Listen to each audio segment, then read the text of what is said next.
Revenue నుంచి Naveen Mittal out. Lokesh Kumar కు బాధితులు 36 మంది ఐఏఎస్లు బదిలీ.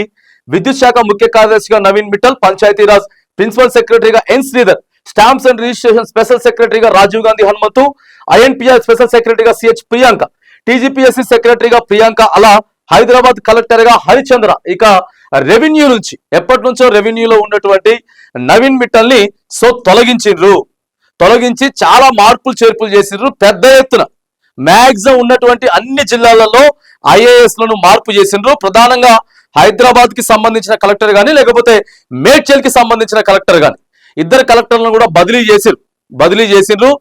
పెద్ద ఎత్తున మార్పులు చేర్పులు అయితే చేసిండ్రు. ఆ తర్వాత మీ జిల్లాలో కలెక్టర్ మీకు ఎలా అందుబాటులో ఉంటా ఉన్నాడు, ఎలా పనిచేస్తా ఉన్నాడు అనేది ఇప్పటి నుంచి ప్రభుత్వం డే బై డే కూడా ఒక క్యాలిక్యులేట్ చేసుకోబోతా ఉందట.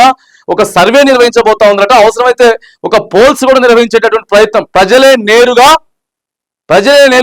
ఆ పోల్ కి ఓటు వేయచ్చట.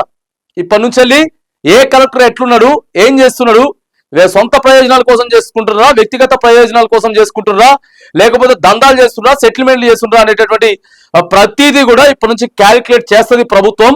మానిటరింగ్ చేస్తా ఉంది. అందుకే ఆ సిఎస్ రామకృష్ణ నిన్న ఉత్తర్వులు జారీ చేసిరు. దాదాపుగా ఎప్పుడు లేనంతగా ప్రతి జిల్లా నుంచి కూడా కలెక్టర్లు ట్రాన్స్ఫర్ చేయడం నిన్న ప్రభుత్వం జరిపింది.